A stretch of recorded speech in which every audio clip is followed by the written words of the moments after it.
നന്ദിയോടെ ഞങ്ങളെ സ്തുതിക്കുന്നു. സ്വർഗത്തിൽ എന്നേക്കും സ്ഥിരമായിരിക്കുന്ന ദൈവവചന ധ്യാനം അടിയങ്ങൾക്ക് അനുഗ്രഹ വിഷയമാക്കണം. അവിടുത്തെ പുത്രനെ ഞങ്ങളിൽ ഉയർത്തണം. നിത്യതയ്ക്ക് വേണ്ടി അടിയങ്ങൾ ഒരുങ്ങാനും ഈ ഭൂമിയിൽ പ്രപഞ്ചമോഹങ്ങളെ വർദ്ധിച്ചിട്ട് ഞങ്ങൾ ഭക്തിയോടെ ജീവിപ്പാൻ ആവശ്യമാകുന്ന ദൈവകൃപ അടിയങ്ങളിൽ സംജാതമാകുന്നതിനും ദൈവവചന ശുശ്രൂഷ കാരണമാകണം. ദൈവതിരുനാമ അടിയങ്ങളിൽ മഹത്വം എടുക്കണം. യേശു ക്രിസ്തുവിൻ നാമത്തിൽ തന്നെ ആമേൻ. നമ്മുടെ ശ്രദ്ധ ദൈവവചനത്തിലേക്ക് നമുക്ക് തിരിക്കാം. സംസാരിക്കാൻ അല്പം ബുദ്ധിമുട്ടുള്ളത് കൊണ്ട് സാവകാശമായിരിക്കും ഞാൻ പറയുന്നത്. കൊരിന്ത്യരുടെ 1-ാം ലേഖനം അതിൻ്റെ 4-ാമത്തെ അധ്യായം 20-ാം വാക്യമാണ് കഴിഞ്ഞ ആഴ്ചയിൽ നമ്മൾ ചിന്തിച്ച് തുടങ്ങിയത്. ആ വാക്യം ഒന്നുകൂടെ ഒന്ന് വായിച്ചാൽ നന്നായിരിക്കും. 4-ാം അധ്യായം 20-ാം വാക്യം.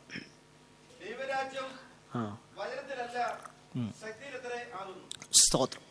അതിൻ്റെ സാഹചര്യം എന്തെന്ന് നമ്മൾ കണ്ടു. People of Corinth were very much fond of talking.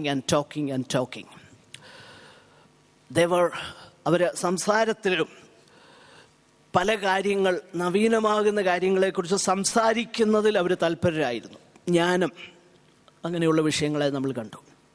എന്നാൽ പൗലോസ് അവരോട് പറയുക, ഈ സംസാരിക്കുന്നതിലല്ല കാര്യം ഇരിക്കുന്നത്.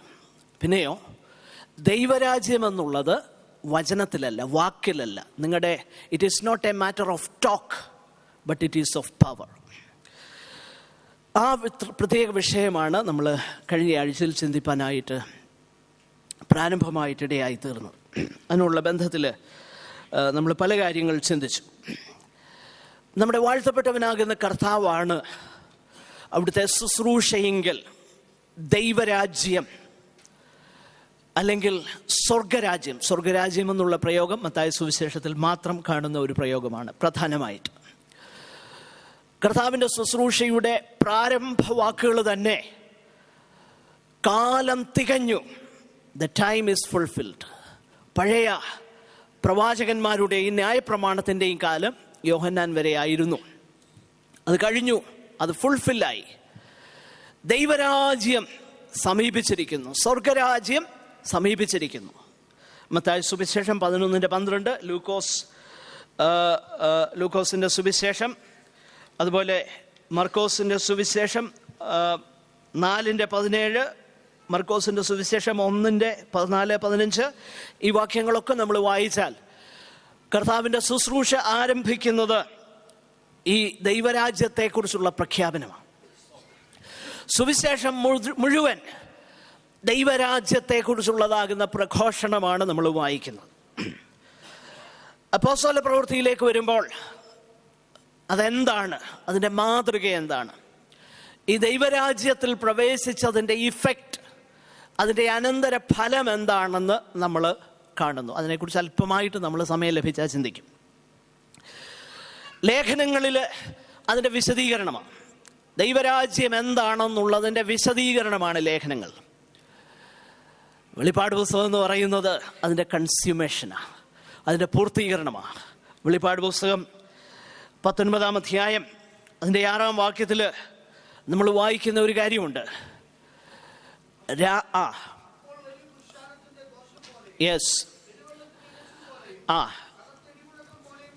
കേട്ടത്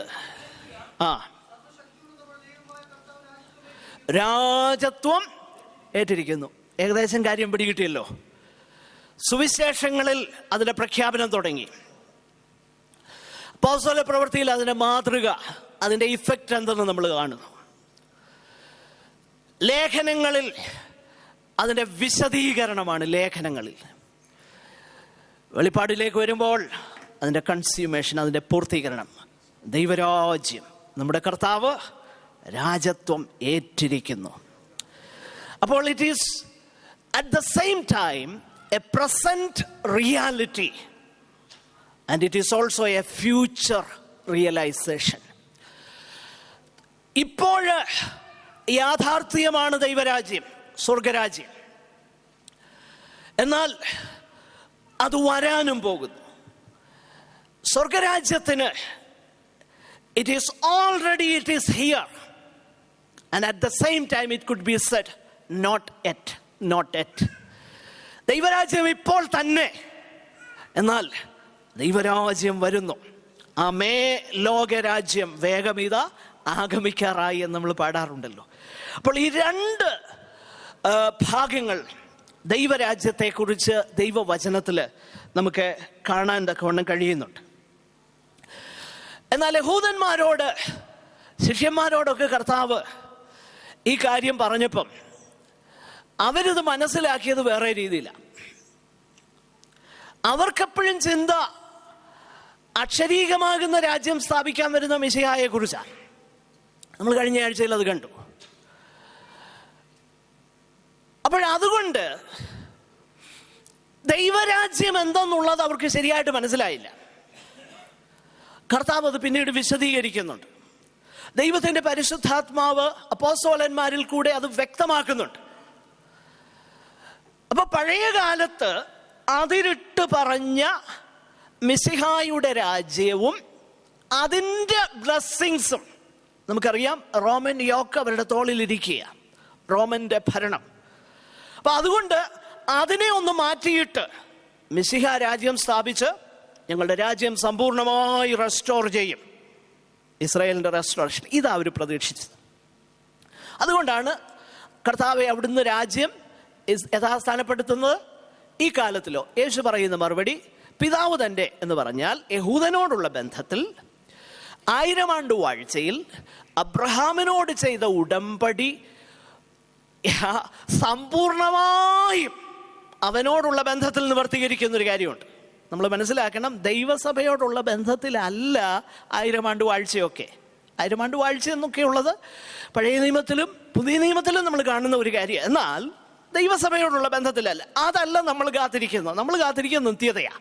നമ്മൾ പുതിയ യെരൂശലേമിൻ്റെ ഭാഗമാണ്.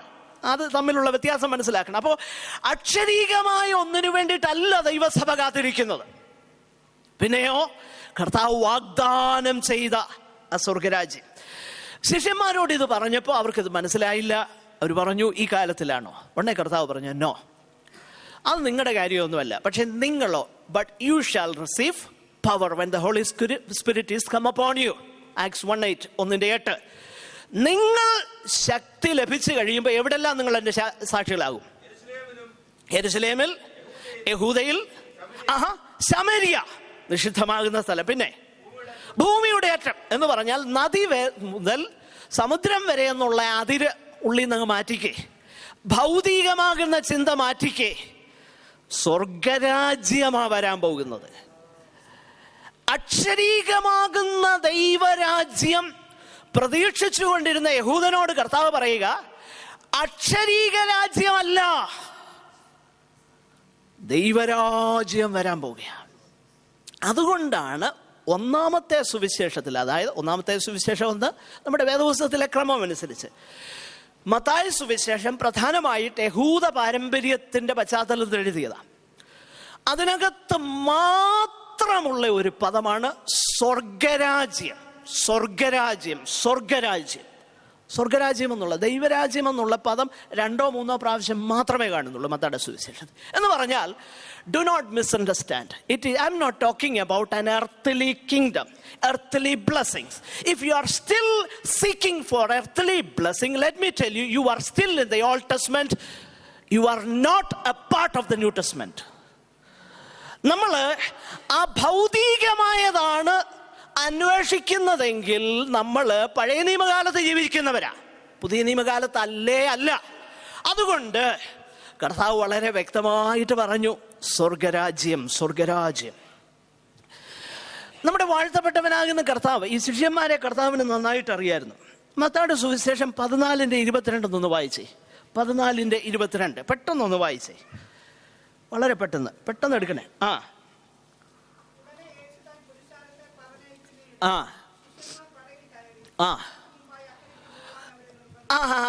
ഇതൊരു രസകരമാകുന്നൊരു വിഷയമാണ്.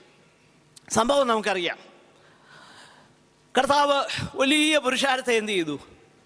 പോഷിപ്പിച്ചു കഴിഞ്ഞപ്പം കർത്താവ് ഈ ശിഷ്യന്മാരെ സംഭവം പടകി കയറ്റിയേച്ച് എന്തോ ചെയ്തെന്നാ പറഞ്ഞേക്കുന്നേ? അക്കരയ്ക്ക് പോകാൻ നിർബന്ധിച്ചു. ഈ നിർബന്ധിക്കുന്നത് എപ്പോഴാ? നിർബന്ധിക്കുന്നത് എപ്പോഴാന്ന് ചോദിച്ചു കഴിഞ്ഞാൽ, നമുക്കിഷ്ടമില്ലാത്തൊരു കാര്യം ചെയ്യാനാണ് നിർബന്ധിക്കേണ്ടത്, അല്ലേ? കുഞ്ഞുങ്ങളെ അതിരാവിലെ വിളിച്ച് എഴുന്നേൽപ്പിക്കുന്നത് എങ്ങനെയാ? നിർബന്ധിക്കുക. കാര്യം എന്തുവാ? അവർക്ക് എണീക്കാൻ മനസ്സില്ല. അപ്പൊ ഇഷ്ടമില്ലാത്തൊരു കാര്യം ചെയ്യാനാണ് എന്തിനാവശ്യം? നിർബന്ധമായ ആവശ്യമായിരിക്കുന്നത്. ഈ ശിഷ്യന്മാരെ വള്ളത്തെ കയറ്റി പെട്ടെന്ന് ഇവിടെ നിന്ന് പോകരുത്, പെട്ടെന്ന് പൊക്കോന്ന് പറയാനുള്ള സാഹചര്യം എന്താണെന്ന് ചിന്തിച്ചിട്ടുണ്ടോ? സാഹചര്യം മറ്റൊന്നുമല്ല. യോഹന്നാന്റെ സുവിശേഷം വായിച്ചാൽ അതിന്റെ സാഹചര്യം മനസ്സിലാകും. ഇതേ സംഭവം യോഹന്നാന്റെ സുവിശേഷം 6-ാം അധ്യായത്തിലുണ്ട്. 6-ാം അധ്യായം 15-ാമത്തെ വാക്യം വായിച്ചാൽ ഇതിന്റെ ബന്ധം, ഇതിന്റെ കാരണം എന്താണെന്ന് പിടികിട്ടും. ഒന്ന് വായിച്ചേ പെട്ടെന്ന്. കാര്യം എന്നാന്നറിയോ? ഈ 5000 എല്ലാം പോഷിപ്പിച്ചു കഴിഞ്ഞപ്പോൾ ജനങ്ങളെല്ലാം കൂടെ പറഞ്ഞു, രാജാവ്. അവരുദ്ദേശിച്ചത് എന്തുവാ? അക്ഷരീകമാകുന്ന രാജത്വം. അപ്പോൾ ആരാ വലിയവരെന്നും ഇടത്തും വലത്തും ഇരിക്കാൻ വേണ്ടി കസേരയൊക്കെ ഒരുക്കി കോട്ടും തയ്പ്പിച്ചുകൊണ്ടിരിക്കുന്ന പുള്ളികളൊക്കെ കർത്താവിൻ്റെ കൂടെ ഉണ്ട്. കർത്താവിന് മനസ്സിലായി ഇവരിവിടെ നിന്ന് കഴിഞ്ഞാൽ ശരിയാകത്തില്ല. ജനം നിർബന്ധിക്കുന്നു, ജനം കർത്താവിനെ രാജാവാക്കുവാൻ പോകുന്നെന്ന് കണ്ടപ്പോൾ എന്തോ ചെയ്തു? ആദ്യം ചെയ്ത് ശിഷ്യന്മാരെ വള്ളത്തെ കയറ്റിട്ട് പറഞ്ഞു, പൊക്കോ, ഇവിടെ നിന്ന് പോയേക്കില്ലേ. കാരണം ഉള്ളിൽ ഇതായിരിക്കുന്നത് എന്ത്? അക്ഷരീകമാകുന്ന രാജ്യം. നമ്മൾ താഴോട്ട് വായിച്ചു നോക്കിക്കഴിഞ്ഞാൽ കർത്താവ് രാജാവ് തന്നെയാണ്. പക്ഷെ ഈ രാജാവാകുന്ന കർത്താവിനെ രാജാവാക്കാൻ വന്നപ്പോൾ എന്തുകൊണ്ട് മനസ്സായില്ല? അതിന്റെ കാരണവും യോഹന്നാന്റെ സുവിശേഷം 6-ാം അധ്യായം നമ്മൾ കഴിഞ്ഞ ആഴ്ച കണ്ട്. രാജത്വം എന്ന് പറഞ്ഞാൽ എന്താ? രാജത്വം എന്ന് പറഞ്ഞാൽ രാജാവിന്റെ അധികാരവും ഹിതവും നടക്കുന്ന ഇടമാണ് രാജത്വം. അതിന് സംശയമില്ല.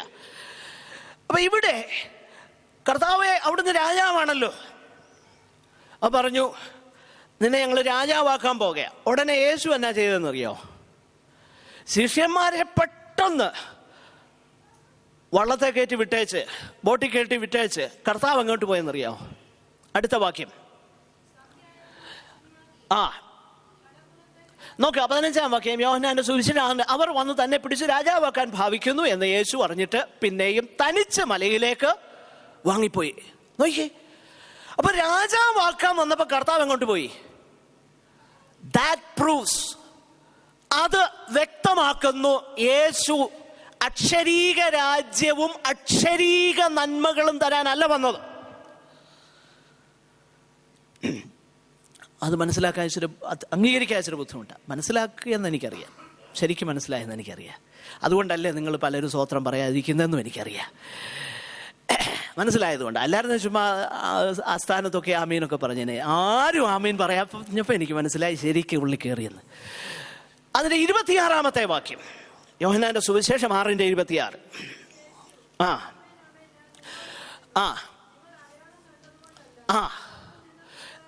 നിങ്ങൾക്ക് വേണ്ടത് ഈ അക്ഷരീക കാര്യമാണ്. അടയാളം കണ്ടതുകൊണ്ടല്ല. എന്തടയാളം? ഞാൻ വന്നത് നിങ്ങൾക്ക് ജീവൻ ഉണ്ടാകാനും നിങ്ങളുടെ ശരീരത്തിന് ആഹാരം ആവശ്യമാണെന്നുള്ളത് അപ്പം തന്നതിനാൽ തെളിഞ്ഞു. വിശന്നിരിക്കുകയല്ലായിരുന്നോ? അതുപോലെ നിങ്ങൾക്ക് ആവശ്യം ഞാനാണെന്ന് ഞാൻ പറഞ്ഞു. ഞാനാകുന്നു ജീവനുള്ള അപ്പം. പക്ഷെ അത് നിങ്ങൾക്ക് എന്തില്ല, മനസ്സില്ല. ഞാൻ അടയാളം കാണിച്ചു ഞാൻ ജീവന്റെ അപ്പമാണെന്ന്. പക്ഷെ ആ അടയാളം കണ്ടതുകൊണ്ടല്ല നിങ്ങൾ വന്നത്. പിന്നെന്തുകൊണ്ടാ? ഈ ഇപ്പൊ വായിലോട്ടിടുന്ന അപ്പം, അത് തേടിയാണ് നിങ്ങൾ വന്നത്. ഞാൻ ആ ഭാഗം വിശദീകരിക്കാൻ ആഗ്രഹിക്കുന്നില്ല. പ്രിയമുള്ളവരെ, കർത്താവ് ഇവര് തന്നെ ഇങ്ങനെ അന്വേഷിച്ചപ്പോൾ കർത്താവ് ഹി വാസ് സോ അനോയിഡ്. അത് ശ്രദ്ധിക്കണം. പരിശുദ്ധാത്മാവ് വരുന്നതിന് മുൻപേ കർത്താവ് പറഞ്ഞപ്പോൾ പരിശുദ്ധാത്മാവിന്റെ സഹായം അപ്പം ഇല്ല.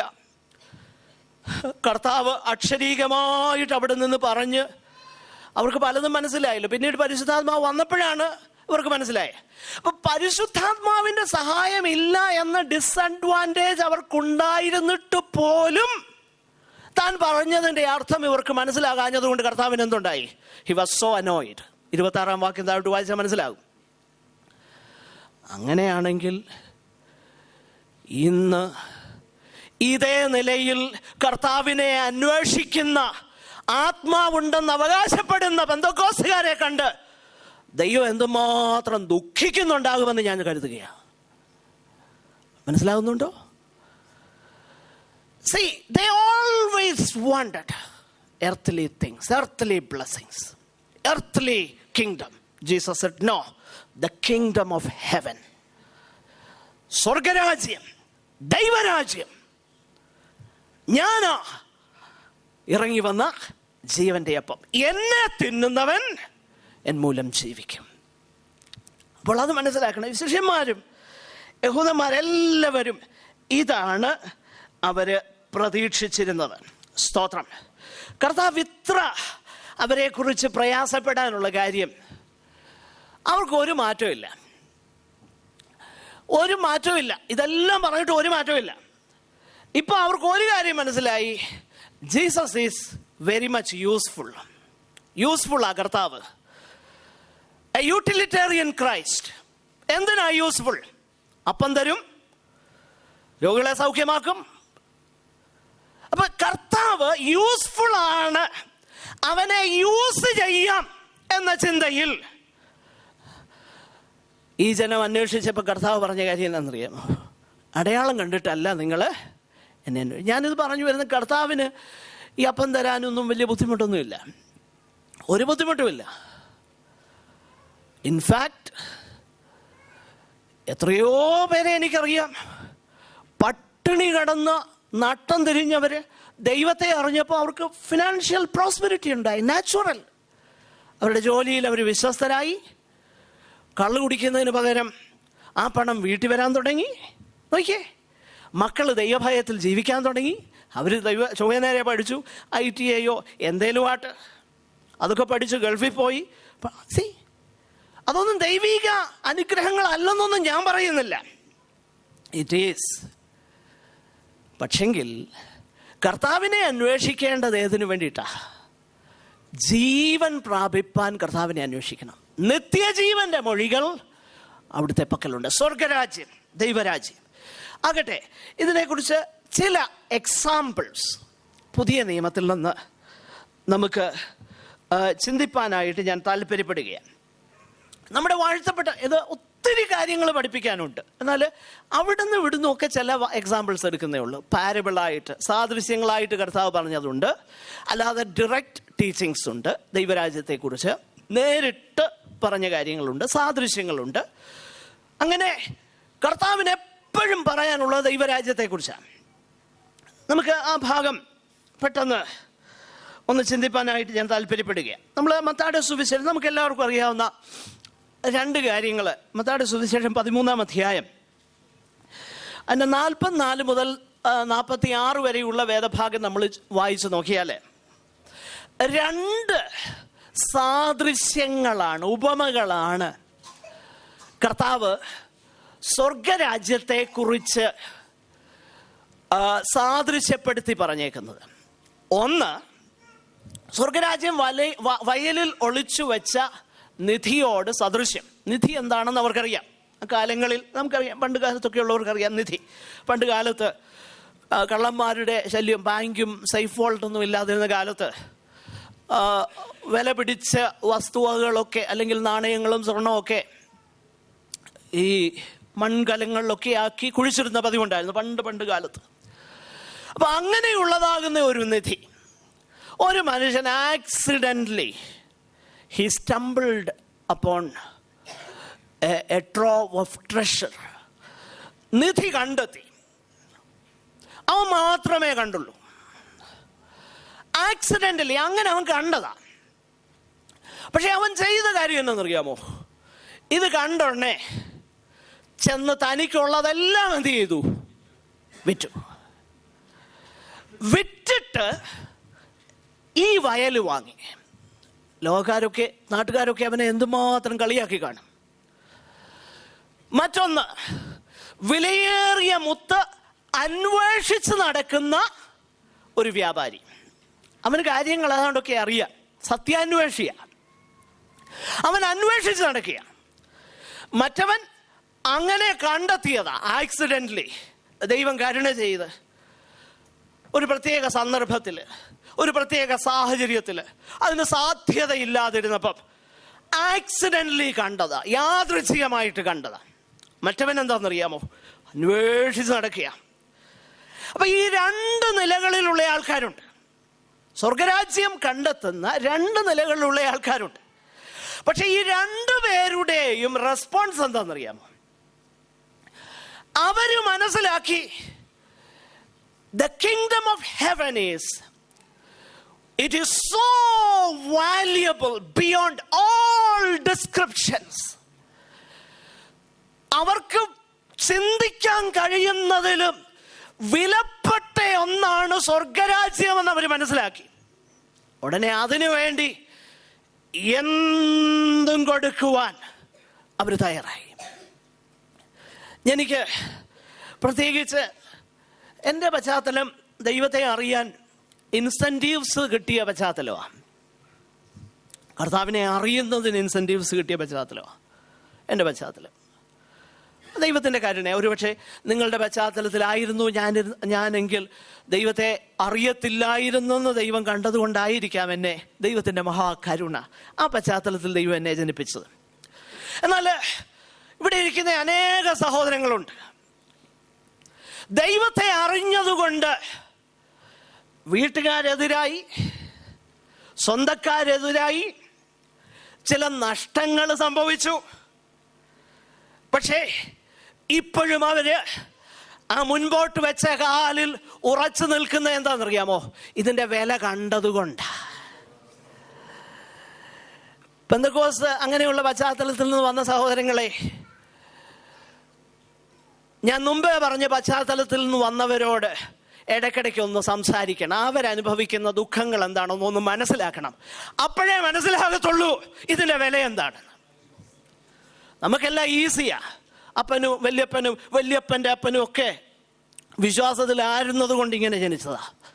എങ്കിലും ദൈവം കരുണ ചെയ്ത് വീണ്ടും ജനിച്ചെങ്കിൽ അത് വലിയ ഭാഗ്യമാണ്. പക്ഷേ വീണ്ടും ജനിക്കാനുള്ള സാധ്യത വളരെ കുറവാണ് ഈ പശ്ചാത്തലത്തിൽ. പിന്നെ വീണ്ടും ജനിച്ചവർ, സ്വർഗരാജ്യത്തിൽ പ്രവേശിച്ചവരുണ്ടാകുന്ന എന്താണെന്നറിയാമോ? ദൈവത്തിൻ്റെ മഹാകരുണയാ. ഞാനത് എപ്പോഴും പറയും, എന്നോട് ദൈവം ചെയ്ത മഹാകരുണയാ. കാരണം എനിക്ക് ചെറുപ്പം മുതലേ സൺഡേ സ്കൂളിൽ പോകാമായിരുന്നു. ചെറുപ്പം മുതലേ വാക്യം പറയാനും എഴുന്നേറ്റ് നിന്ന് ഒരു വാക്കൊക്കെ പറയാനും വലിയ കുഴപ്പമൊന്നുമില്ലായിരുന്നു. ഞാൻ പലപ്പോഴും പറയാറുള്ള ഒരു കാര്യം, നമ്മുടെ കുഞ്ഞുങ്ങളെ ദൈവഭയത്തിൽ വളർത്തണം. അവർക്ക് വ്യക്തമാകുന്ന നിലയിൽ അവരോട് പറയണം, കുഞ്ഞെ നീ പാപിയാ, നീ വീണ്ടും ജനിച്ചല്ലാതെ സ്വർഗരാജ്യം അവകാശമാക്കിയാലെന്നുള്ള വ്യക്തമാകുന്ന സന്ദേശം വീട്ടിൽ നമ്മൾ അവർക്ക് കൊടുക്കണം. ദൈവം എന്നോട് കരുണ ചെയ്തതുകൊണ്ട് ആ അനുഭവത്തിലേക്ക് ദൈവം എന്നെ നടത്തി. 4-ാം തലമുറയായിട്ടും ഞാൻ അതോർത്ത് ദൈവത്തിന് മഹത്വം കരയറ്റുകയാണ്. ഞാൻ പറഞ്ഞതിൻ്റെ താല്പര്യം, ഈ സ്വർഗരാജ്യം എന്നുള്ളത് it is beyond all descriptions. It is so valuable. ഇത് ഭയങ്കര വിലയുള്ളത്. അപ്പൊ കർത്താവ് പറഞ്ഞ ഈ രണ്ട് സാദൃശ്യങ്ങളിൽ ഒരു കാര്യം വ്യക്തമാണ്. ഒന്ന്, ഇത് വിലയേറിയതാണ്. ഇത് വളരെ വിലയേറിയതാണ്. 49-ാം സങ്കീർത്തനത്തിൽ പറയുന്നത്, സഹോദരൻ സൗക്കുഴി കാണാതെ എന്നേക്കും ജീവിച്ചിരിക്കേണ്ടതിന് അവനെ വീണ്ടെടുപ്പാനോ ദൈവത്തിന് വീണ്ടെടുപ്പ് വില കൊടുക്കാനോ ആർക്കും സാധ്യമല്ല.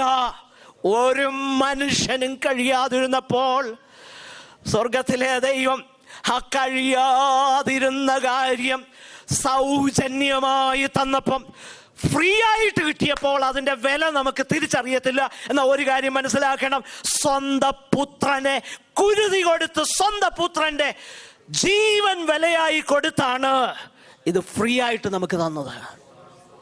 അതുകൊണ്ട് ഫ്രീ ആയിട്ട് കിട്ടുന്നതിന്റെ വില പലപ്പോഴും നമ്മൾ ചിന്തിക്കണം. ലോകത്തിൽ ഫ്രീ ആയിട്ട് നമുക്ക് കിട്ടുന്നതൊക്കെ ഭയങ്കര വിലയുള്ളതാ. നമ്മുടെ പ്രാണവായു എന്നോ വിലയുള്ളതാ. അറിയുന്നുണ്ടോ വിലയുള്ളതാണെന്ന്? അറിയുന്നില്ല. എന്നാൽ ആസ്മ അറ്റാക്കുള്ള ഒരുവനോട് ചോദിര് അതിന് വിലയുണ്ടോന്ന്. അവൻ പറയും ഇതുപോലെ വിലയുള്ള ഒന്നും ഇല്ലെന്ന്. വളരെ നമ്മുടെ കംഫർട്ട് സോണിൽ കോസിയായിട്ട് ഇങ്ങനെ പോകുമ്പം തിരിച്ചറിയണം, ഇതിൻ്റെ വില ഭയങ്കരമാണ്. എന്ത് വില കൊടുക്കാനും വിശുദ്ധന്മാർ തയ്യാറായി, അവരുടെ ജീവൻ തന്നെ കൊടുക്കാൻ തയ്യാറായി. കാരണം എന്താണെന്നറിയാമോ?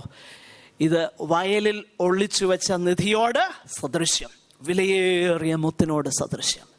പ്രിയരെ, ദൈവരാജ്യം വളരെ വിലയുള്ളതാണ്. 2, ഈ ദൈവരാജ്യത്തിൽ പ്രവേശിപ്പാൻ അംഗഹീനനാകാൻ ആവശ്യപ്പെട്ടാൽ അതിന് തയ്യാറാകണമെന്ന് യേശു പറഞ്ഞു. ചില വേദഭാഗങ്ങൾ വായിക്കാം, ഞാൻ എന്നിട്ട് ആ ഭാഗം വിശദീകരിക്കാം. വിശുദ്ധ മത്തായിയുടെ സുവിശേഷം 18:8-9 അതിനോട് ചേർന്ന് മറ്റൊരാൾ മർക്കോസിന്റെ സുവിശേഷം 43 മുതൽ 48 വരെ ഉള്ള വാക്യങ്ങൾ. ഇടർച്ചയായാൽ എറിഞ്ഞുകളക,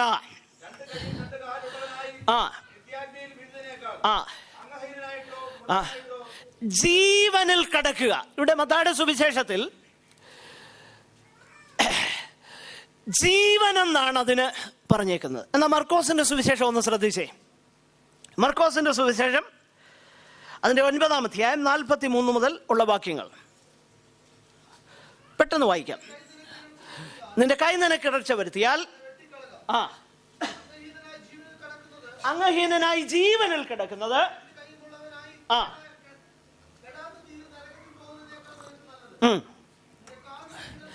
കാൽ നിനക്ക് ഇടർച്ച വരുത്തിയാൽ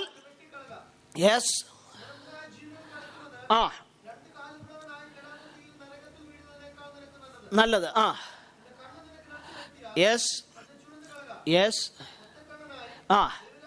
നോക്കിയേ, മുകളിൽ പറഞ്ഞു ജീവൻ എന്ന് പറഞ്ഞു.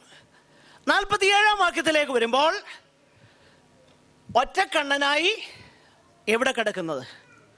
സ്വർഗരാജ്യത്തിൽ, അല്ലെ ദൈവരാജ്യത്തിൽ. അപ്പൊ സ്വർഗരാജ്യം, ദൈവരാജ്യം എന്നുള്ളതിന് വേറൊരു പര്യായമാണ് ജീവൻ. ഇത് സംഭവിക്കാൻ പോകുന്ന ഒരു കാര്യമായിട്ട് കർത്താവ് പറഞ്ഞേ. കാരണം അതിനോട് ചേർന്നാണല്ലോ ഫൈനൽ ജഡ്ജ്മെന്റ് പറയുന്നത്. നിത്യ അഗ്നിയിൽ വീഴുന്നതിനേക്കാളും നിനക്ക് നല്ല. അപ്പോൾ സംഭവിക്കാൻ പോകുന്ന കാര്യമാണ്. അപ്പൊ കർത്താവ് ഇവിടെ പഠിപ്പിക്കുക എന്ത്? കൈ വെട്ടിക്കളഞ്ഞാണേലും എങ്ങോട്ട് കയറണം?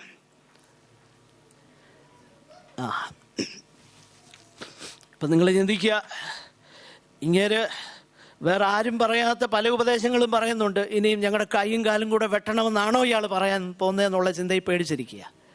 എനിക്കറിയാം, ഞാനിപ്പോൾ അങ്ങ് പറഞ്ഞാലും നിങ്ങൾ ചെയ്യുകയെന്നറിയാം. മറ്റെല്ലാ കാര്യങ്ങളെയും പോലെ ഇതൊക്കെ പള്ളി പറയുന്ന കാര്യങ്ങളല്ലേ. പിന്നെ കർത്താവ് പറഞ്ഞതിൻ്റെ അർത്ഥം എന്താ? ഇതിൻ്റെ അർത്ഥം എന്താ? കണ്ണ് ചൂന്ന് കളയണമെന്നും കൈ വെട്ടിക്കളയണമെന്നും അതങ്ങനെ തന്നെ അക്ഷരീകമായി ചെയ്യാനാണോ കർത്താവ് പറഞ്ഞത്? അങ്ങനെയല്ല. കാരണം ശിഷ്യന്മാരോ ആരും അത് ചെയ്തില്ല. അപ്പൊ അവർക്ക് അതിൻ്റെ ശരിയായ അർത്ഥം മനസ്സിലായി എന്ന് സാരം. അതിൻ്റെ അർത്ഥം ഇത്രയേ ഉള്ളൂ: ജീവനിൽ കടക്കുന്നതിന്, നിത്യജീവനിൽ കടക്കുന്നതിന്, സ്വർഗരാജ്യത്തിൽ പ്രവേശിക്കുന്നതിന്, ദൈവരാജ്യത്തിൽ കയറുന്നതിന് നമ്മുടെ ജീവിതത്തിൽ നമുക്ക് ഏറ്റവും അടുത്തവ, ഏറ്റവും പ്രിയപ്പെട്ടവ, കൈവെട്ടിക്കളയാൻ പ്രയാസമാകുന്നതുപോലെ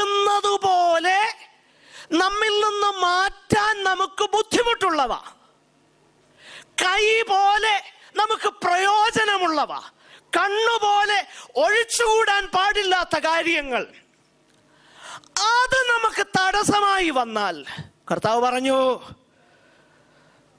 നിത്യജീവനിൽ കടക്കുന്നതാ നിനക്ക് നല്ലത്. നിത്യ നരകാഗ്നിയിൽ നീ വീഴുന്നതിനേക്കാൾ, ഇതെല്ലാം കൊണ്ട്, ഇതെല്ലാം അനുഭവിച്ചിട്ട്, ഇതെല്ലാം നമ്മൾ കൈകാര്യം ചെയ്തിട്ട് നിത്യജീവനിൽ പോകുന്നില്ലെങ്കിൽ ഏറ്റവും പ്രയോജനമുള്ളത് എന്ന്, ഏറ്റവും ഒഴിവാക്കാൻ കഴിയാത്തത്, ഏറ്റവും നമ്മുടെ ജീവിതത്തിൻ്റെ ഭാഗമായിരിക്കുന്ന, കയ്യോ കാലോ കണ്ണോ എന്നതുപോലെ ജീവിതത്തിൻ്റെ ഭാഗമായിരിക്കുകയും നിത്യതയ്ക്ക് തടസ്സമായിരിക്കുകയും ചെയ്തതിനെ വെട്ടി എറിഞ്ഞു കളയാൻ കർത്താവ് പറഞ്ഞു. മനസ്സിലായോ കാര്യം? എന്ന് പറഞ്ഞാൽ കള്ളുകച്ചവടം നടത്തുന്ന ഒരു മനസ്സിലാകാൻ വേണ്ടി കള്ളുകച്ചവടം നടത്തുന്ന ഒരുത്തൻ മാനസാന്തരപ്പെട്ടു. ദൈവത്തിൻ്റെ വചനം വളരെ വ്യക്തമായിട്ട് അവനെ പഠിപ്പിക്കുന്നു, ഇത് പാപമാണെന്നറിയാം. പക്ഷെ ഇവൻ വർഷങ്ങളായിട്ട് ചെയ്ത കാര്യമാണ്. ഇതല്ലാതെ ഇവൻ ഒരു തൊഴിലും അറിയത്തില്ലെന്നിരിക്കട്ടെ, സങ്കല്പിച്ചേ ഈ തൊഴിൽ നിർത്തിയാൽ ഇവന്റെ കുടുംബം പട്ടിണിയാവും. സങ്കല്പിച്ചേ. ആ ഒരു സാഹചര്യത്തിൽ അവൻ എന്ത് ചെയ്യണം? കർത്താവ് പറയുന്നു, നിനക്കത് ഇടർച്ചയാ, അത് വെട്ടി എറിഞ്ഞുകളക. പട്ടിണി കിടന്നിട്ട് സ്വർഗരാജ്യത്തിൽ പോ, നിത്യനരകത്തിൽ വീഴുന്നതിനേക്കാളും നിനക്ക് നല്ലത്. മനസ്സിലായോ? അപ്പൊ കൈ വെട്ടിക്കളയുക, കാല് വെട്ടിക്കളയുക എന്നൊക്കെ പറഞ്ഞാൽ അതിൻ്റെ അർത്ഥം നിത്യതയിൽ പ്രവേശിക്കുന്നതിന് നമുക്ക് ഓരോരുത്തർക്കും അറിയാം നമ്മുടെ ഡിയറസ്റ്റ് ആയിട്ടുള്ള കാര്യം എന്താ. നമുക്ക് പ്രയോജനം തരുന്ന ഒത്തിരി കാര്യങ്ങളുണ്ട്. അത് ദൈവവചനത്തിനും ദൈവിക പ്രമാണത്തിനും വിരുദ്ധമാണെന്ന് ഉള്ളിൻ്റെ ഉള്ളിൽ നന്നായിട്ടറിയാം. പക്ഷെ അതിനെ മറയ്ക്കാൻ വേണ്ടി നമ്മൾ ചെയ്യുന്നത് എന്തുവാ? ആദിവാസികളുടെ ഇടയിൽ സുവിശേഷ വേലയ്ക്ക് വേണ്ടി 50,000 കൊടുത്തേക്കാം, അതിനെ മറയ്ക്കാൻ.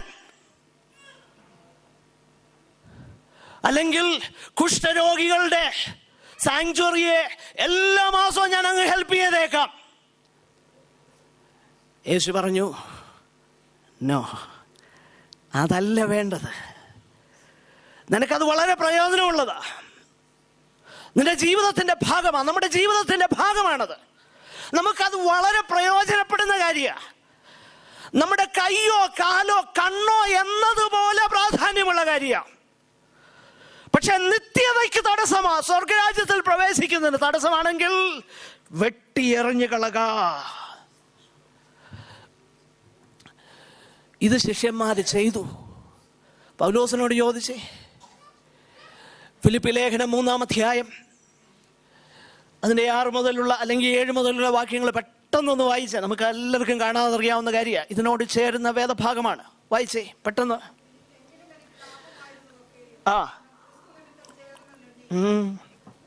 യെസ്. നോക്കിക്കേ, ഞാൻ ഒരിക്കൽ ചേതമെന്ന് എണ്ണി, എന്നാൽ ഇപ്പോൾ because of the excellency of the knowledge of Jesus Christ, the excellency of the knowledge of Christ Jesus my Lord, യേശുക്രിസ്തുവിനെ കുറിച്ചുള്ള പരിജ്ഞാനത്തിന്റെ ശ്രേഷ്ഠത. ഇന്ന് പലർക്കും കർത്താവിനെ പരസ്യമായി സാക്ഷിപ്പാൻ മടിയ, രഹസ്യമായിട്ട് അവർക്ക് ക്രിസ്ത്യാനികളായിരിക്കാൻ, ശിഷ്യന്മാരായിരിക്കാൻ താല്പര്യം. യേശു പറഞ്ഞു, നത്തിങ് ഡൂയിങ്. ഇതൊന്നും നടക്കുന്ന കാര്യമൊന്നുമല്ലേ, ഇതൊന്നും പറ്റുന്ന കാര്യമല്ല. കാരണം നീ യഥാർത്ഥ ശിഷ്യനാണെങ്കിൽ എന്താ നമുക്ക് തടസ്സമായി വരുന്നത്? പൗലോസ് കൊരിന്ത്യർക്ക് ലേഖനം എഴുതുമ്പോൾ he went to the extent of saying, അവിശ്വാസിയായ ഭാര്യ, ശ്രദ്ധിച്ചേ, he went to the extent of writing them. അവിശ്വാസിയായ ഭാര്യയോ ഭർത്താവോ കൂടെ താമസിക്കാൻ ഇഷ്ടമെങ്കിൽ താമസിക്കട്ടെ, കാരണം അവർ ദൈവവചനത്തിന്റെ പരിജ്ഞാനത്താൽ ക്രിസ്തുവിലേക്ക് വരട്ടെ. എന്നാൽ ഇതിൽ ഒരാൾക്ക് ദൈവത്തെ സേവിക്കുന്നതിന് നിത്യതയ്ക്ക് തടസ്സമായിട്ട് വന്നാൽ, അവിശ്വാസി വേർപിരിയുന്നെങ്കിൽ, എങ്ങനെ എഴുതിയേക്കുന്നത് വായിച്ചിട്ടുണ്ടോ? വായിച്ചിട്ടുണ്ടോ? വേർപിരിയട്ടെ. He went to the extent of saying that. Why? Because eternity is great. നിത്യത വലുതായതുകൊണ്ട് പൗലോസ് പറഞ്ഞു, ആവോളം ശ്രമിക്ക്, ഭൂമിയോളം താഴ്. നിന്റെ അനുസരണവും സ്നേഹവും കണ്ട് അവിശ്വാസിയായ ഭാര്യയോ ഭർത്താവോ തിരിഞ്ഞു വരട്ടെ. ആവോളം ക്ഷമിക്ക്. എന്നാൽ നിത്യതയ്ക്ക് തടസ്സമാകുന്നൊരു ഘട്ടം വന്നോ? അവിശ്വാസി വേർപിരിയുന്നെങ്കിൽ ഇതൊക്കെ എന്നോ ടീച്ചിങ്ങാ, അങ്ങനെ എഴുതിയേക്കുന്നേ. അപ്പോൾ അതിന്റെ അർത്ഥം, നിന്റെ കയ്യോ കാലോ നിനക്ക് ഇടർച്ച വരുത്തുന്നെങ്കിൽ, പ്രിയരെ, അതുകൊണ്ടല്ലേ സ്വന്തം അപ്പനെയും അമ്മയെയും രക്തസഹോദരങ്ങളെ വിട്ടിട്ട് ക്രിസ്തുവിന്റെ നിന്ന സഹിപ്പാൻ വിശുദ്ധന്മാർ ഇറങ്ങി പുറപ്പെട്ടതിന്റെ രഹസ്യം അതല്ലേ? കാരണം ഈ നിധി അവർ കണ്ടു, ഈ വിലയേറിയ നിധി അവർ കണ്ടു. ദൈവരാജ്യം, സ്വർഗരാജ്യം അവർക്ക് വലുത് നിത്യതയാ. ഞാൻ പറഞ്ഞു വരുന്നതിൻ്റെ താല്പര്യം, എന്തെങ്കിലുമൊക്കെ പറഞ്ഞ് ചുമ്മാതെ വീട്ടിൽ വഴക്കുണ്ടാക്കി പിരിയുന്ന കാര്യമല്ല. അതൊന്നും വേദപുസ്തകത്തിലില്ല, അതിനൊന്നും ദൈവവചനത്തിൻ്റെ സാങ്ഷനുമില്ല. എന്നാൽ ഞാൻ പറയുന്നത് ഇതാണ്, നമുക്ക് ഇടർച്ച വരുത്തുന്നുവെങ്കിൽ അതിനെ വെട്ടി എറിഞ്ഞുകളാ. That which is so dear to us, which is a part of our very body, very existence, അതാണ് കർത്താവ് പറഞ്ഞത്. അപ്പോൾ സ്വർഗരാജ്യം, നിത്യതയിൽ കയറുന്നതാണ് നമുക്ക് വലുത്. അങ്ങനെ ചെയ്തില്ലെങ്കിൽ എന്തോ പറ്റുമെന്ന് പറഞ്ഞു. അവിടെ തീ കൊണ്ട് എന്ത് ചെയ്യുമെന്നറിയാമോ? ഉപ്പിടുമെന്നാണ് പറഞ്ഞേ. മർക്കോസിന്റെ സുവിശേഷത്തിൽ അതാ വായിക്കുന്നത്. അപ്പം നമ്മുടെ ഈ തടസ്സങ്ങളെ, കർത്താവിനെ സ്നേഹിക്കുന്നതിന് തടസ്സമായി വരുന്നതിനെ മാറ്റാൻ നമ്മൾ തയ്യാറാകണം. അത്രയ്ക്ക് വിലയുള്ളതാ സ്വർഗരാജ്യം. It is not mere talk. ഇത് വാക്കിലല്ല, വചനത്തിലല്ല. ദൈവരാജ്യം ശക്തിയിൽ അത്രയാകുന്നു.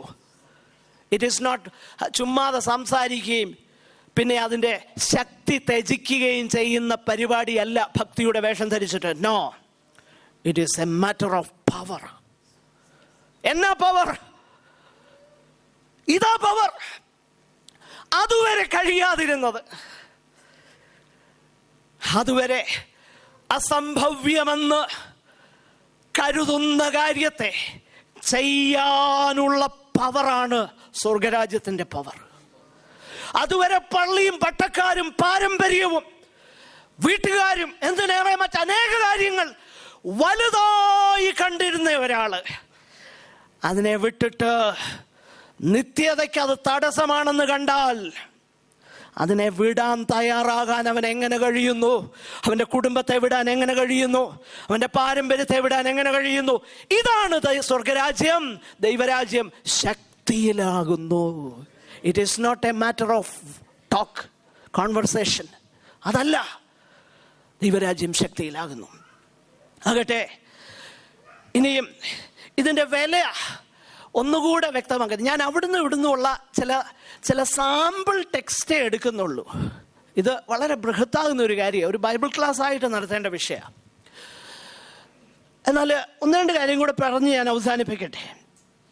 വിശുദ്ധ മത്തായിയുടെ സുവിശേഷം 20-ാം അധ്യായം അതിൻ്റെ 1 മുതൽ 15 വരെയുള്ള വാക്യങ്ങളിൽ മത്തായിയുടെ സുവിശേഷത്തിൽ മാത്രം കാണുന്ന ഒരു ഉപമ, ഒരു സാദൃശ്യം കർത്താവ് പറഞ്ഞിട്ടുണ്ട്. വേറെ സുവിശേഷങ്ങളിൽ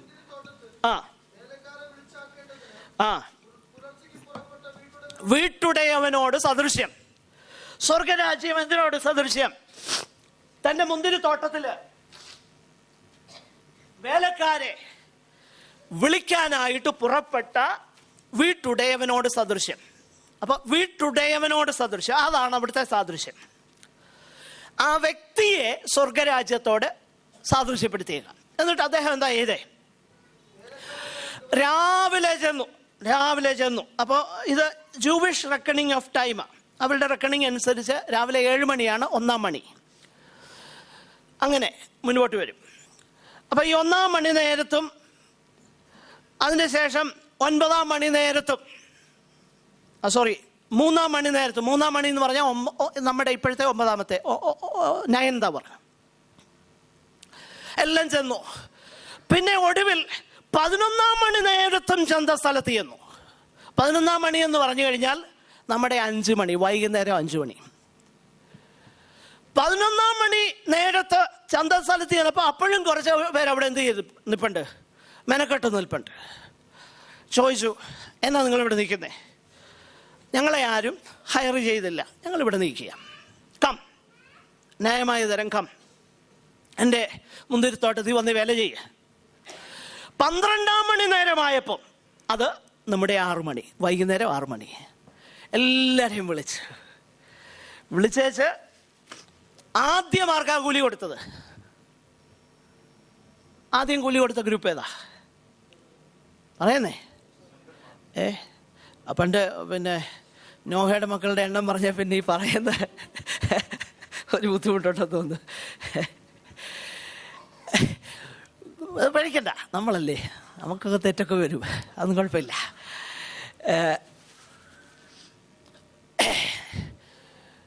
അവസാനം 11-ാം മണി നേരത്ത് വന്ന ഗ്രൂപ്പുകാരെ വിളിച്ചിട്ട് ആദ്യം കൂലി കൊടുത്തു.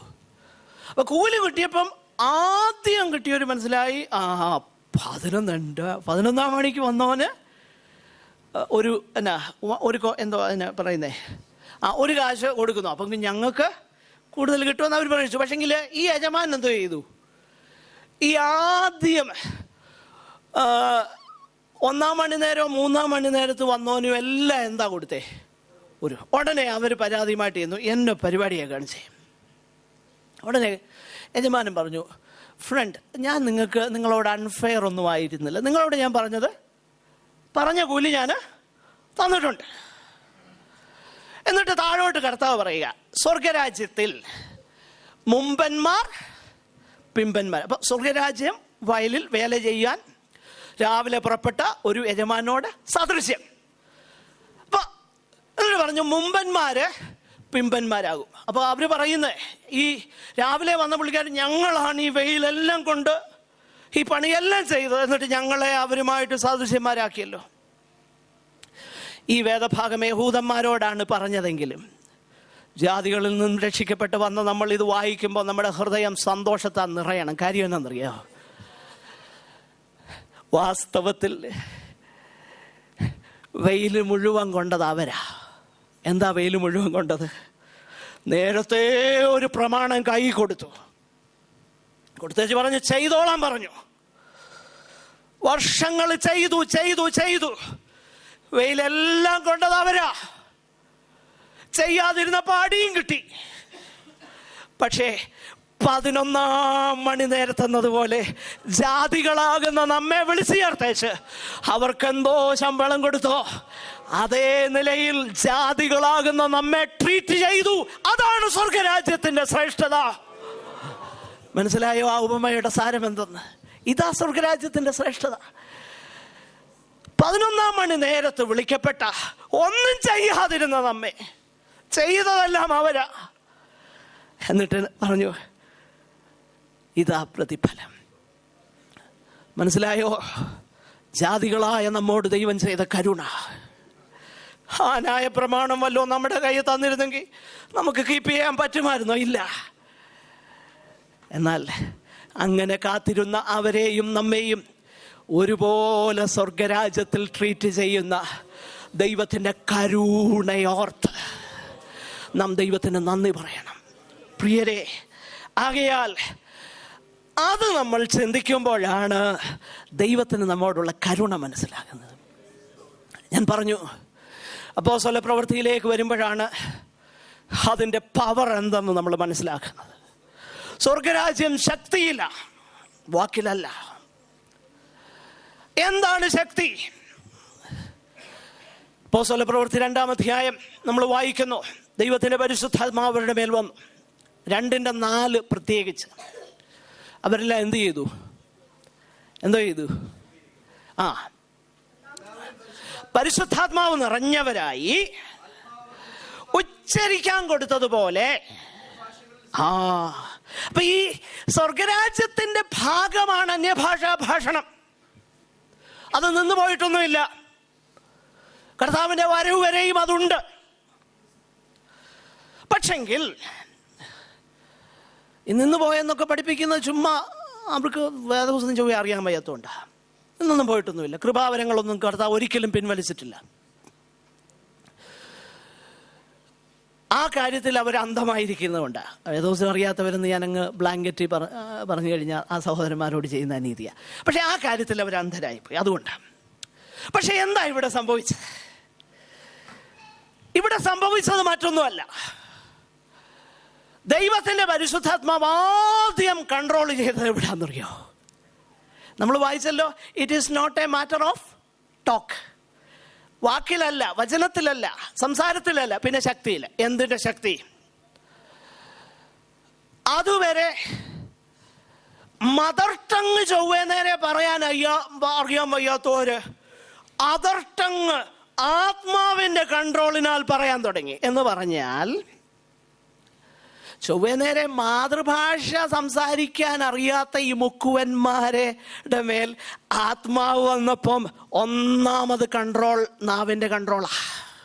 മനസ്സിലായോ? അപ്പൊ നാവിന് കടിഞ്ഞാണും കൺട്രോളും ഇല്ലെങ്കിൽ ദൈവരാജ്യത്തിന്റെ ശക്തി നമ്മൾ അനുഭവിക്കുന്നില്ലെന്ന് സാരം. അതും മനസ്സിലായെന്ന് എനിക്ക് മനസ്സിലായി.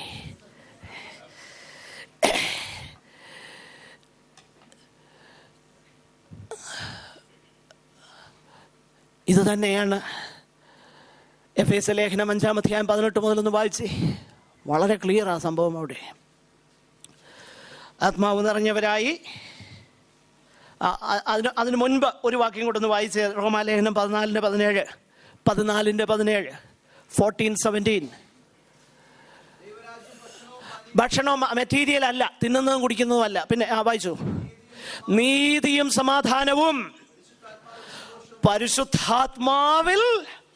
എന്താ ദൈവരാജ്യം? നീ കർത്താവിനെ അറിഞ്ഞാൽ പുതിയ കാർ കിട്ടും, പുതിയ വീട് കിട്ടും. അതാണോ? ഭക്ഷണവും പനിയും അല്ല, മെറ്റീരിയൽ അല്ല. പിന്നെന്തുവാ? അതാ ഞാൻ മുമ്പേ പറഞ്ഞ ലേഖനങ്ങൾ ഇതിൻ്റെ എക്സ്പ്ലനേഷൻ ആണെന്ന്. എന്തൊക്കെയാ? നീതിയും സമാധാനവും. പുതിയ കാറോ ലാൻഡ് ക്രൂയിസറോ ഒന്നും വാങ്ങിച്ചാൽ തെറ്റൊന്നുമില്ല. പക്ഷെ ഞാൻ പലപ്പോഴും പറയാറുള്ളത് പോലെ അതൊന്നും തെറ്റൊന്നുമല്ല. പക്ഷെ അതൊന്നും നമ്മുടേതല്ല. അതിൻ്റെ ആവശ്യം ഉണ്ടേ മേടിച്ച് വെച്ചാൽ മതി. അല്ലാതെ പത്രാസ് കാണിക്കാൻ വേണ്ടി ഇതൊന്നും മേടിക്കേണ്ട കാര്യമൊന്നുമില്ല. സണ്ണിയാണേലും അല്ലേ നമ്മുടെ ആവശ്യം അനുസരിച്ച് എന്തോ ആണേലും ചലേക. ഇനി സൈക്കിളാണെങ്കിൽ അതും മതി. അല്ല നടന്നു പോകാൻ അതിന് തയ്യാറാണല്ലോ.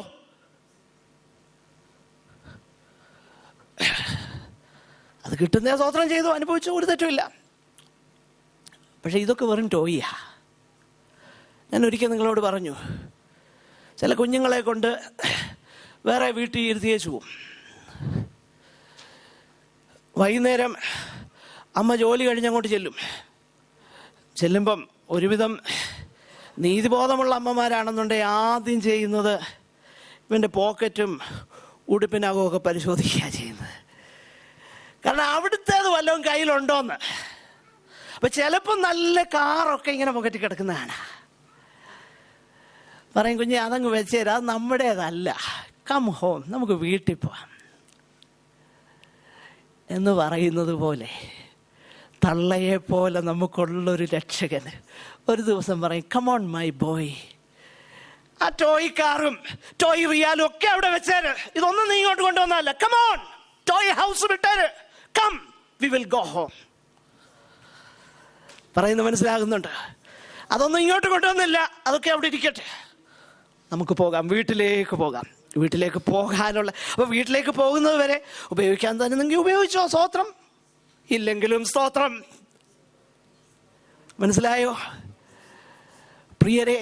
അപ്പൊ സ്വർഗരാജ്യം എന്നല്ല ഭക്ഷണവും പാനീയവും അല്ല, നീതിയും സമാധാനവും പരിശുദ്ധാത്മാവിൽ സന്തോഷവും അത്രേ. ഇനിയും എഫേസ്യർ 5:18 മുതലൂടെ വായിച്ച് ഞാൻ അവസാനിപ്പിക്കാം. ആത്മാവ് നിറഞ്ഞവരായി. സങ്കീർത്തനങ്ങൾ. ദൈവരാജ്യം ശക്തിയില്ല. എന്താ ശക്തി? ഒന്ന്, സങ്കീർത്തനങ്ങളാൽ, സ്തുതികളാൽ, ആത്മീയ ഗീതങ്ങളാൽ തമ്മിൽ സംസാരിക്കുന്നു. Number 1, there is a very real fellowship. തമ്മിൽ സംസാരിക്കുന്നു. സ്വർഗരാജ്യം വാക്കിലല്ല. കൊരിന്ത്യരെ, അന്യോന്യം പോരിന് വിളിച്ചും ഞാനൊരുവൻ പൗലോസിന്റെ പക്ഷക്കാരൻ, ഞാൻ കേഫാവിന്റെ പക്ഷക്കാരൻ, ഞാൻ ഇത് ആരുടെയും പക്ഷമല്ല, ഞാൻ വളരെ ആത്മീയവൻ, ഞാൻ സമാധാനത്തിന് വരും പോകും, സ്വത്രാഴ്ച ഇടും, ദശാംശവും സഹാംശവും സഹസ്രാംശവും ഒക്കെ ഇടും, എനിക്കൊന്നും വിഷയമല്ല. ക്രിസ്തുവിന്റെ പൗലോസ് നോ, ക്രിസ്തുവിന്റെ പക്ഷക്കാരനാകട്ടെ, കേഫാവിന്റെ പക്ഷ നോ. പൗലോസ് പറയുക, തമ്മിൽ തമ്മിൽ സംസാരിക്കുക. നിങ്ങളുടെ ഹൃദയത്തിൽ എന്ത് ചെയ്യണം? അപ്പൊ ഹൃദയത്തിൽ പാടാനും കഴിയും. പാട്ട് നല്ല മാധുര്യമില്ലെങ്കിലും, ഡംബ് ആൻഡ് ഡഫ് ആണെങ്കിലും നമുക്ക് എന്ത് ചെയ്യാൻ കഴിയും? ദൈവത്തെ സ്തുതിക്കാൻ കഴിയും. സ്വർഗരാജ്യം വാക്കിലല്ല, ശക്തിയിൽ എത്രയാകുന്നു. ആത്മാവ് നിറഞ്ഞവരായ സങ്കീർത്തനങ്ങളാൽ, സ്തുതികളാൽ തമ്മിൽ പ്രബോധിപ്പിക്കുന്നു. Addressing one another with hymns and songs. പിന്നെ അടുത്തത് എന്തുവാ? കീർത്തനം ചെയ്യുന്നു. സന്തോഷമാ. പിന്നെ എല്ലാറ്റിനും നമ്മൾ എന്ത് ചെയ്യുന്നു? എല്ലാറ്റിലും നമ്മൾ എന്ത് ചെയ്യുന്നു? സ്തോത്രം ചെയ്യുന്നു. In everything give thanks. അടുത്തത് ക്രിസ്തുവിന്റെ സ്നേഹത്തിൽ, ഭയത്തിൽ. അപ്പൊ എന്തെല്ലാം ഉണ്ട്? ആത്മാവ് നിറഞ്ഞപ്പോൾ പാട്ടുണ്ട്, അന്യോന്യമുള്ള കൂട്ടായ്മയുണ്ട്, സന്തോഷമുണ്ട്, ദുഃഖം വരുമ്പോഴും ദൈവത്തെ സ്തുതിക്കാൻ കഴിയുന്നുണ്ട്. പിന്നെ ഒരുവനെ മറ്റൊരുവൻ അവനേക്കാളും ശ്രേഷ്ഠനെന്നെണ്ണാൻ കഴിയുന്നുണ്ട്, കീഴ്പ്പെടാൻ കഴിയുന്നുണ്ട്. ദൈവരാജ്യം വാക്കിലല്ല പ്രിയരെ, ശക്തിയില. കൊരിന്ത്യരെ മനസ്സിലാക്ക്, ഇത് വാക്കിലല്ല, ഇത് സംസാരത്തിലല്ല. ഭക്തിയുടെ വേഷം ധരിച്ച് അതിൻ്റെ ശക്തി ത്യജിക്കാതിരിക്കൂ. ഇത് ആത്മാവിൻ്റെ ശക്തിയിലാണ്. നമ്മുടെ കണ്ണുകളെ അടയ്ക്കാൻ നമുക്ക് വീണ്ടും പ്രാർത്ഥിക്കാം. നമ്മൾ കേട്ടതാകുന്ന തിരുവചനം നമുക്ക് പ്രയോജനപ്പെടേണ്ടതിന്, അത് നമ്മിൽ വിശ്വാസമായി പരിണമിക്കേണ്ടതിന്, താഴ്മയോടെ, വിനയത്തോടെ, അതിനോട് എതിർത്ത് നിൽപ്പാനല്ല, വിനയ ബുദ്ധിയ നമുക്ക് നമ്മെ തന്നെ ഏൽപ്പിച്ചു കൊടുക്കാം. സഹോദരൻ